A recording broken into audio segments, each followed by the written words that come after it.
Hello learners, आप सभी को प्यार भरा नमस्कार। Welcome to the YouTube session of Gyansly classes.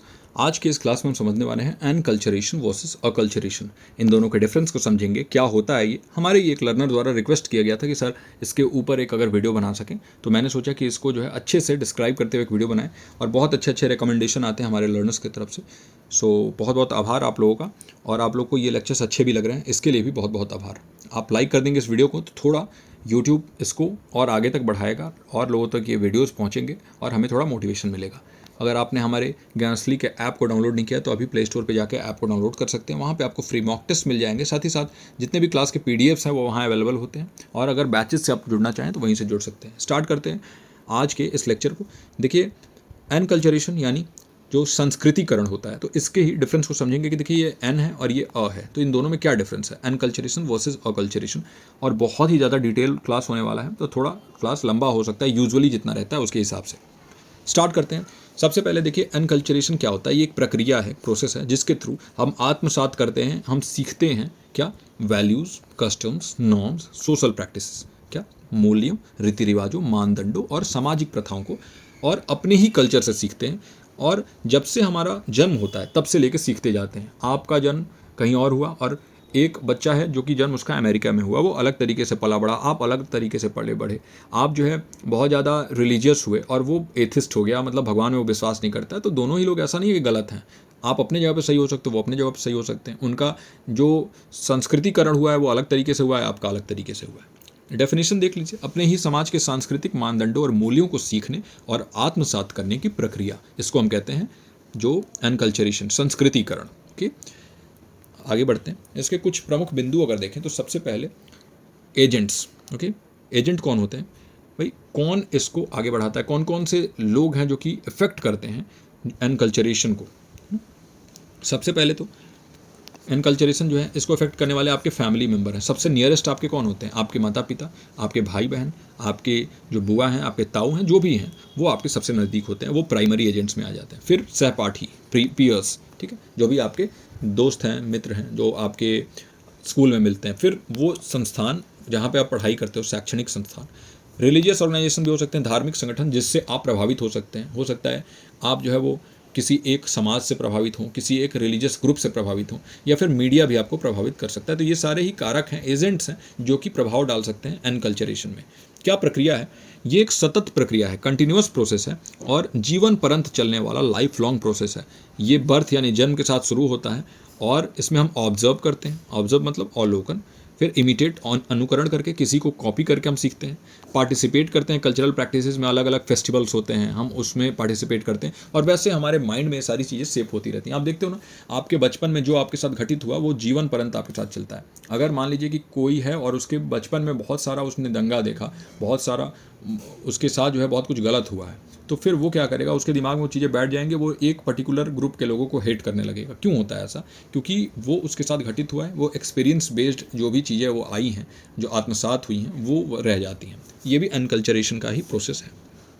फिर दूसरा है आपका, अगला है एग्जाम्पल के थ्रू देखिए, अपने घर और समुदाय में बोली जाने वाली भाषा सीखना। जो भी भाषाएं आपके घर में, आपके समुदाय में बोली जा रही हैं, वो सीख रहे हो, क्या है, एनकल्चरेशन का ही एक पार्ट है।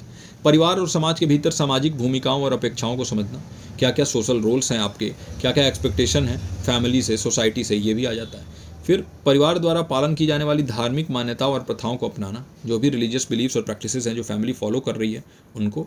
और सांस्कृतिक त्योहारों और परंपराओं का जश्न मनाना, celebrating cultural festival and tradition. ये सारे ही एनकल्चरेशन के प्रोसेस के पार्ट हैं। ओके, अब एनकल्चरेशन देखिए प्राइमरी सोशलाइजेशन से स्टार्ट होता है, जहाँ कोई भी इंडिविजुअल और स्पेशली अगर चिल्ड्रन की बात करें तो वो उनको हम सिखाते हैं कल्चरल नॉर्म्स, उनके फैमिली द्वारा, उनके क्लोज कम्युनिटी द्वारा। इसमें लैंग्वेज, सोशल नॉर्म्स, बिहेवियर, ये सारे ही कंसिडर किए जाते हैं। एनकल्चरेशन के थ्रू एक इंडिविजुअल क्या करता है, इंटरनलाइज करता है, आत्मसात करता है कल्चरल नॉर्म्स को, वैल्यूज, बिलीव्स और बिहेवियर्स को, और ये उसकी क्या बनाती है, आइडेंटिटी बनाती है, अपने खुद का पहचान बनाना। ये भी आप एनकल्चरेशन के थ्रू करते हो। और दुनिया को आप किस नज़र से देखते हो, वर्ल्ड व्यू, ये भी आप एनकल्चरेशन के थ्रू, जैसा आपका कल्चर होगा वैसे आप दुनिया को देखने का नज़रिया भी हो जाएगा। इंस्टीट्यूशंस का बहुत इंपॉर्टेंट रोल है, जैसे विद्यालय हो गया, जो भी धार्मिक संगठन हो गए, मीडिया हो गया, इनका इंपॉर्टेंट रोल है कल्चरल नॉर्म्स और वैल्यूज़ को रीइंफोर्स करने में। और ये इंस्टीट्यूशंस फॉर्मल और इनफॉर्मल एजुकेशन भी प्रोवाइड करते हैं, जिससे कि इंडिविजुअल जो है वो समझ पाता है और अडॉप्ट कर पाता है अपने कल्चर को। फिर कल्चरल कंटिन्यूटी क्या होता है, देखिए एक तरीके से आप क्या करते हो, ट्रेडिशंस को जो फॉलो करते आ रहे हो, जो आपके दादाजी ने किया वो आपके पिताजी को समझाया, पिताजी ने आपको बताया, वो भाषाएं, वो बिलीव्स जनरेशन टू जनरेशन जो है वो पास ऑन होती रहती हैं। और बहुत इंपॉर्टेंट है, अगर आप एक कोहेसिव कम्युनिटी बनाना चाहते हो, कल्चरल आइडेंटिटी बनाना चाहते हो। देखते हो आप, आपके धर्म के लोग बहुत सारी प्रथाएं जो है देखते होंगे आप, कोई त्यौहार है उसमें ऐसे किया जाता है, शादियों में ये चीज़ें होंगी तभी आपका शादी सफल होगा। ये सब क्या है? ये सब चीज़ें जो है पासिंग ऑन ट्रेडिशन इसको हम बोलते हैं। और ये कल्चरल कंटिन्यूटी का पार्ट है, जिसमें आप जो है वो संस्कृति को सतत तौर पे जारी रख रहे हो। एग्जाम्पल्स के लिए अपने नेटिव लैंग्वेज अपने पेरेंट्स से सीख रहे हो, ट्रेडिशनल फेस्टिवल्स को सेलिब्रेट कर रहे हो, रिचुअल्स को पार्टिसिपेट कर रहे हो, तो ये सभी जो है वो पार्ट हैं आपके एनकल्चरेशन के। फिर देखिए आउटकम, परिणाम। देखिए well unculturated individual will effectively function with their own cultural context, demonstrating behaviours, values and norms that align with. देखिए आप क्या करते हो, अपनी ही संस्कृति द्वारा जो भी मानदंड बनाए गए हैं, जो भी व्यवहार मूल्य बनाए गए हैं, उसको आप प्रदर्शन करते हो और उस संस्कृति को फॉलो करते हो और उसको आप दर्शाते हो जो आपने सीखा है अभी तक। और आप खुद को बताते हो कि हाँ ये हमारा बिहेवियर है, लेकिन एक्चुअली में देखें तो आपके पूरे कल्चर का इफेक्ट है आपके ऊपर। इसको हम कहते हैं एनकल्चरेशन। अब हम आ जाते हैं अकल्चरेशन। ठीक है, इसको देखिए कहा गया है पर संस्कृतिकरण। ये भी एक प्रक्रिया है जिसमें जो कल्चरल चेंज होता है, जो साइकोलॉजिकल चेंज होता है, इससे आप क्या करते हो, नई नई चीज़ें अपने अंदर जो है आत्मसात करते हो। अब ये नई नई का मतलब क्या हुआ?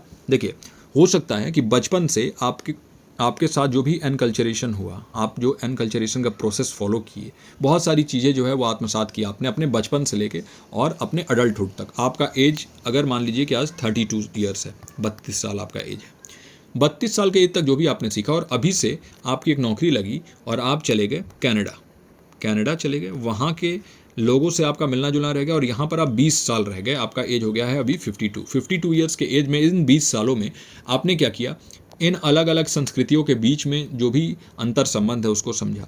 इसके साथ साथ आपने अडॉप्ट किया, आपने क्या किया, इस चीज़ को जो है अपनाया जो अलग है उस कल्चर में, कल्चरल ट्रेट्स को अपनाया, सोशल पैटर्न्स को अपनाया जो दूसरे ग्रुप का है, अनदर ग्रुप।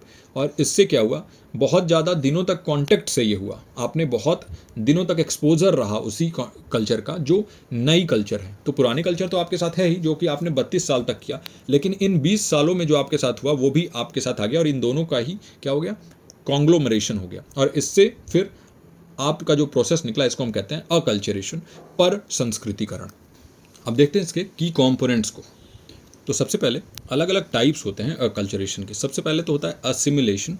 असिमिलेशन क्या होता है, आत्मसातीकरण, यानी पूरी तरह से नई संस्कृति को अपनाना और मूल सांस्कृतिक पहचान खोना। तो कोई ऐसा भी होता है जो कि पूरी तरीके से अपने पिछले संस्कृति को ख़त्म करके और नई संस्कृति को अपना लेता है, अपना धार्मिक परिवर्तन भी कर लेता है, अपना परिवेश भी बदल देता है, अपना सांस्कृतिक परिवर्तन भी कर देता है, और वो भी पूरी तरीके से, यानी जो पिछले संस्कृति के कोई भी आचरण उसके अंदर नज़र नहीं आते हैं। इसको हम कहते हैं एसिमिलेशन, आत्मसातीकरण करना। दूसरा होता है इंटीग्रेशन, एकीकरण। ये क्या होता है, मूल संस्कृति को बनाए रखते हुए नई संस्कृति के पहलुओं को अपनाना। फॉर एग्जांपल आप जो है यहाँ पर हिंदुज़म फॉलो कर रहे हो और आप कहीं और गए किसी और कंट्री में, फॉर एग्जांपल आप सऊदी अरेबिया चले गए और वहाँ पर आपने इस्लामिक कल्चर के कई सारे अलग अलग मानदंडों को अपना लिया, अलग अलग प्रथाओं को अपनाया, लेकिन अपने जो बेसिक चीज़ें हैं आपके अंदर उसको आपने नहीं छोड़ा, अपने मूल संस्कृति को नहीं छोड़ा। आपने ऐसा नहीं कि अपना धार्मिक परिवर्तन कर लिया, लेकिन अरब कंट्रीज़ में जो जो चीज़ें वो बोल रहे हैं कि भाई ये आपको करना पड़ेगा तभी आप यहाँ पे रहोगे, तो बहुत लोग ऐसा करते हैं कि वो करना पड़ता है मजबूरी में, तो वो इंटीग्रेट करते हैं, है ना। ऐसा ही सेम हो सकता है, कोई इस्लामिक पर्सन है और वो फॉर एग्जांपल नेपाल चला गया और नेपाल एक हिंदू कंट्री है, तो उसमें क्या होता है कि आप जाते हो तो वहाँ पर कुछ कुछ चीज़ें उनकी अपनानी पड़ेंगी आपको, और कुछ कुछ चीज़ें जो है वो आप अपने ही रख सकते हो। आपको धर्म परिवर्तन करने की आवश्यकता नहीं है, क्योंकि आपका धर्म आपके विश्वास के ऊपर बिल्कुल अडिग है, आप जो भी विश्वास करते हो उसको मानो। तो इसको हम कहते हैं इंटीग्रेशन, और ये अपने मन से आप करते हो, है ना। तीसरा है सेपरेशन, यानी पृथक्करण। क्या होता है, रिजेक्टिंग द न्यू कल्चर, नई संस्कृति को अस्वीकार कर देना और मूल संस्कृति को बनाए रखना। बहुत लोग ऐसे हैं जो जाते हैं और बिल्कुल ही नकार देंगे कि भाई मैं आपके संस्कृति को एक्सेप्ट करूंगा ही नहीं, मैं जो है अपनी ही संस्कृति जो मैंने अभी तक सीखा है वही मैं रखूंगा। ऐसे तो कई कंट्रीज़ में कर सकते हो जहाँ पर उतना आपको स्वतंत्रता दिया गया है, जैसे अमेरिका में चले गए आप या फिर ब्रिटेन में चले गए, तो वहाँ पर आप अपने जो भी आपकी मान्यता है उसको आप बनाए रख सकते हो। लेकिन बहुत सारे ऐसे कंट्रीज़ हैं जहाँ पर जाके ये काम आप नहीं कर सकते, उनके हिसाब से ही आपको करना पड़ता है। फिर मार्जिनलाइजेशन होता है, यानी ओरिजिनल कल्चर को ख़त्म कर देना और पूरी तरीके से नए कल्चर को अपनाना भी नहीं। मतलब आपने पूरी तरीके से मूल संस्कृति को जो है वो खो दिया है, लेकिन नई संस्कृति को अभी पूरी तरीके से अपनाया नहीं है। इसको हम कहते हैं मार्जिनलाइजेशन, यानी आप मार्जिनलाइज हुए हो। तो ये चारों याद रखना आप, assimilation, integration, separation and marginalisation, आत्मसातीकरण, एकीकरण, पृथककरण और हाशिए पर जाना, ये टाइप्स हैं अकल्चरेशन के। अकल्चरेशन फिर से मैं आपको बता दूं कि ये एक प्रोसेस होता है जिसमें आप अपने जो अभी तक का कल्चर है उसको नए कल्चर के साथ मर्ज करते हो, कुछ नया सीखते हो और अपने पुराने कल्चर के साथ वो मर्ज होता है। वो किस किस टाइप का हो सकता है, या तो फुली अडॉप्ट कर सकते हो या हाफ हो सकता है, वो ओरिजिनल कल्चर को मेंटेन करके नए कल्चर को अडॉप्ट कर सकते हो, या फिर पूरी तरीके से नए कल्चर को रिजेक्ट कर सकते हो, या फिर ओरिजिनल कल्चर को तो ख़त्म कर देते हो लेकिन पूरी तरीके से नए कल्चर को नहीं अपनाते हो। तो ये टाइप्स दिखे इसके। कौन कौन से इसके कारक अलग अलग एजेंट्स हैं, देखिए कुछ इन्फ्लुएंसर्स हैं जो कि डायरेक्टली आपको यहाँ पर इन्फ्लुएंस कर सकते हैं। जैसे दूसरे कल्चर के मेंबर्स हैं, दूसरे मीडिया पर्सन्स, एजुकेशन में भी किया जाता है और माइग्रेशन के थ्रू भी। तो बहुत बार आप देखते हो ना, बहुत सारे ऐसे जगहों पे होता है जहाँ पर ज़बरदस्ती जो है धर्म परिवर्तन किया जाता है, वो चाहे किसी भी धर्म के लोग हों। तो जबरन अगर धर्म परिवर्तन किया जा रहा है तो वो क्या है, वहाँ पर कोई कल्चर है जो चाहता है कि आप उसके धर्म में आओ। मैं अभी जो है खुल के मैं बोलता हूँ कि बहुत सारी जगहों पे मैं अपने तरफ देख रहा हूँ कि यहाँ पर जो हरिजन है, हरिजन का मतलब जो शेड्यूल कास्टेज में आते हैं, वो लोगों को ये क्रिश्चियन कम्युनिटी के थ्रू जो मिशनरी वाले लोग हैं ना, ये इनका धार्मिक परिवर्तन कर रहे हैं और इतने ही स्मार्टली तरीके से करते हैं। इनको पैसे का लोभ दे के इनको क्या करते हैं, कुछ यहाँ पर पैसे ऑफर कर देंगे या फिर जैसे कुछ हेल्प कर देंगे, उनको घर बनवा देंगे, हैंडपंप लगवा देंगे। तो ये लोग क्या करते हैं, इनको तो धर्म से कोई मतलब नहीं। आपको मालूम है कि गरीबी का कोई धर्म नहीं होता है, सबसे पहले पेट भरना चाहिए, बाकी धर्म चलता रहेगा। धर्म का मतलब है क्या, है ना। तो ये चीज़ें जो हैं उसका इस्तेमाल करके ये लोग जो है ज़बरदस्ती उनको धार्मिक परिवर्तन कर देते हैं उनका। तो ये इन्फ्लुएंसर्स जो हैं वो भी कर सकते हैं, और इसके अलावा मीडिया कर सकता है, एजुकेशन के थ्रू भी ये किया जा सकता है। आपके अगर जो शिक्षा है उसके अंदर ये सारी चीज़ें हों, और माइग्रेशन के भी थ्रू भी हो सकता है। क्या प्रक्रिया है यहाँ पर, देखिए नए लैंग्वेजेज आप सीख रहे हो, ये भी आ जाएगा, नए कस्टम सीख रहे हो, नए वैल्यूज़ सीख रहे हो, रीति रिवाज, मूल्य, सामाजिक व्यवहार, जो सोशल बिहेवियर होता है, ये भी इसके अंदर आ जाएगा। और ये वॉलंटरली भी हो सकता है, याद रखिएगा। देखिए ये स्वैच्छिक मतलब खुद की इच्छा से भी हो सकता है, वॉलंटरी भी हो सकता है, और मजबूर करके भी किया जा सकता है। फॉर एग्जांपल आप अगर देखोगे कहीं किसी कंट्री में जहाँ पर भी जैसे शासन ऐसा होता है, जहाँ पर जैसे चाइना आप चले गए और वहाँ जाके अगर आप खुल के कुछ करना चाहोगे हिंदुज़म के लिए या फिर कोई इस्लाम के लिए, तो वो लोग जो है ना बिल्कुल ही इस्लाम के और हिंदुज़म के खिलाफ हैं चाइना में, आप पता कर लेना। तो वहाँ पर आपको मजबूर कर दिया जाएगा कि आप उनके कस्टम, उनके बिलीफ को या तो फॉलो करो या तो कंट्री को छोड़ो। आप नॉर्थ कोरिया चले जाओ, वहाँ पर अब मजबूर कर दिया जाता है कि आप जो है वहाँ के जो लीडर हैं उनकी पूजा करना पड़ेगा आपको। तो ये क्या है, ये फोर्स्ड है, और ये इंडिविजुअल के साथ भी हो सकता है और ये ग्रुप लेवल पे भी हो सकता है। एग्जाम्पल्स क्या क्या हैं, तो देखिए जो भी इमिग्रेंट्स हैं, प्रवासी हैं, जो नए लैंग्वेज को अडॉप्ट कर लेते हैं, नए ड्रेसेस पहनने लगते हैं, डेली कस्टम्स उनके बदल जाते हैं नए कंट्री में आने के बाद, ये भी अकल्चरेशन का ही एक एग्जाम्पल है। हमारे यहाँ भी बहुत सारे घुसपैठी भी आ जाते हैं जो अलग अलग देश से आके और यहाँ पे घुसपैठ कर लेते हैं, और फिर यहाँ के कल्चर, यहाँ का लैंग्वेज, यहाँ का ड्रेस अपना लेते हैं, आप पहचान नहीं पाओगे। ऐसे भी हैं। फिर वहाँ के जो लोकल इंडिजिनस लोग हैं, जो वहीं के लोग हैं, है ना, वो होता है जो कि अडॉप्ट कर लेते हैं, जो डोमिनेंट कल्चर है उसको अपने ट्रेडिशनल प्रैक्टिसेस को अपनाते हुए, रखते हुए, मेंटेन करते हुए। तो बहुत सारे ऐसे लोग हैं जो वहाँ के नेटिव हैं। नेटिव का मतलब वहीं के रहने वाले, जैसे नेटिव अमेरिकन नाम सुना होगा आपने, या फिर उनको कहा जाता है इंडिजिनस पीपल, इंडियंस भी बोला जाता है। अपने इंडिया वाला इंडियंस नहीं है वो वहाँ के लोकल लोग हैं जो कि अब अपने कल्चर को भुला के और वहाँ वाला जो अभी कल्चर चल रहा है, डोमिनेट जो कर रहा है, जो प्रमुख संस्कृति है वहाँ की, उसको अपनाने लगे हैं। फिर इंटरनेशनल स्टूडेंट्स भी होते हैं, जैसे हमारे यहाँ आप देखोगे तो बहुत सारे ऐसे स्टूडेंट्स हैं केनिया के और इधर से आए हुए जो हिंदी भी बोलते हुए नजर आएंगे। यूट्यूब पे चैनल बनाया है उन्होंने बकायदे, पॉडकास्ट में आपको दिख जाएंगे। कोई भोजपुरी बोल रहा है, कोई हिंदी बोल रहा है, कोई अमेरिकन आके भोजपुरी। हम लोग को सुनने में बहुत मज़ा आता है क्योंकि वो दूसरे देश से आए हैं और हमारा लैंग्वेज इतने फ्लुएंसी से बोल रहे हैं। तो ये क्या है, किस चीज़ का एग्जाम्पल, ये अकल्चरेशन का एग्जाम्पल है। ओके, तो वो एजुकेशनल भी हो सकता है, सोशल नॉर्म्स भी हो सकता है। जो भी जिस भी होस्ट कंट्री में, जैसे इंडिया में आते हैं तो इंडिया का लैंग्वेज सीख लेंगे, यहाँ से कोई अमेरिका जाता है वहाँ का एक्सेंट आने लगेगा, उसको वहाँ का लैंग्वेज आने लगेगा। ये एग्जाम्पल है अकल्चरेशन का। फिर आउटकम क्या है, देखिए आउटकम क्या हो सकता है। सबसे पहले ये अलग अलग हो सकता है, जिसमें सांस्कृतिक पहचान का मिश्रण भी हो सकता है, एक मिक्स कल्चरल आइडेंटिटी बन सकता है, और कुछ केसेस में तो मूल सांस्कृतिक पहचान का नुकसान भी हो सकता है। आप अपने पुराने पहचान का खो के नया पहचान जो है वो अपनाने लगते हो। इससे देखिए सांस्कृतिक संवर्धन होता है, संघर्ष भी हो सकता है ना, कॉन्फ्लिक्ट भी हो जाता है। तो ये जो है कॉन्टेक्स्ट के ऊपर है, संदर्भ के ऊपर है, और किस तरीके से किया जा रहा है इसके ऊपर निर्भर करता है कि सांस्कृतिकरण, जो कल्चरेशन हुआ है, संस्कृतिकरण हुआ है, वो कैसा हुआ है, सेपरेशन हुआ है, क्या हुआ है, वो आप देख सकते हो on the basis of the outcome. कैसा आउटकम बिहेवियर उनके अंदर दिख रहा है जिनके साथ अकल्चरेशन का प्रोसेस हुआ है। कंपैरिजन कर लेते हैं एक बार इन दोनों को, यानी एनकल्चरेशन वर्सेस अकल्चरेशन। नेचर क्या है, प्रकृति। तो देखिए, अगर मैं बात करूँ एनकल्चरेशन की, तो ये इंटरनल प्रोसेस होता है, यहाँ पर खुद के कल्चर के बारे में सीखता है, और ये जो है बहुत यंग एज से ही स्टार्ट हो जाता है, मतलब अर्ली एज होता है, यहाँ पर यंग एज होता है। अकल्चरेशन वहीं पे एक्सटर्नल प्रोसेस होता है, और यहाँ पे हम अडॉप्ट करते हैं अलग कल्चर को। तो हमारे जो खुद के कल्चर जो हमने सीखा हुआ है अभी तक, तो वो हो सकता है अडल्टहुड में आके आप जो है नए कल्चर को अपनाने लगो। स्कोप क्या है, तो देखिए जो दायरा है एनकल्चरेशन का वो लाइफ लॉन्ग है। आप जीवन परंत जो है बर्थ से लेके और जब तक आप जियोगे तब तक अपने कल्चर के नई नई चीज़ें आप सीख सकते हो। वही acculturation later in life start होता है, याद रखिएगा। अक्सर जो है ये काफ़ी बाद में, बहुत कुछ आप सीखने के बाद ये नई जगह जाते हो, वहाँ कुछ एक्सपोज होते हो आप किसी नए नए चीज़ों से, नए नए कल्चर से, तो वहाँ पे आप उनके कल्चर को, नए कल्चर को अडॉप्ट कर लेते हो। एजेंट्स कौन कौन से हैं, तो देखिए एनकल्चरेशन में फैमिली, कम्युनिटी, एजुकेशनल और रिलीजियस इंस्टीट्यूशन और मीडिया, ये इसके एजेंट्स हैं। और वही अगर हम अकल्चरेशन की बात करें तो यहाँ क्रॉस कल्चर इंट्रैक्शन, अलग अलग कल्चर्स आपस में अगर इंटरेक्ट कर रहे हैं तो उससे अकल्चरेशन होने लगेगा, यानी कि यहाँ पे मिक्सिंग होता है, यहाँ पे एसिमिलेशन होता है, यहाँ पर सेपरेशन भी होता है ना। तो ये चीज़ें हैं। फिर माइग्रेशन, मार्जिनलाइजेशन भी होता है, माइग्रेशन होता है। एजुकेशनल अब्रोड, यानी बाहर जाके अगर आप पढ़ाई कर रहे हो किसी कंट्री में, वहाँ भी आपका हो सकता है अकल्चरेशन। ग्लोबलाइजेशन के बेसिस पे अगर आप जो है वो कॉलिंग, वीडियो कॉलिंग के थ्रू, कॉन्फ्रेंस के थ्रू अगर अलग अलग कंट्रीज़ में बात करते हो तो वहाँ के आप संस्कृति को, वहाँ के लैंग्वेज को सीख सकते हो।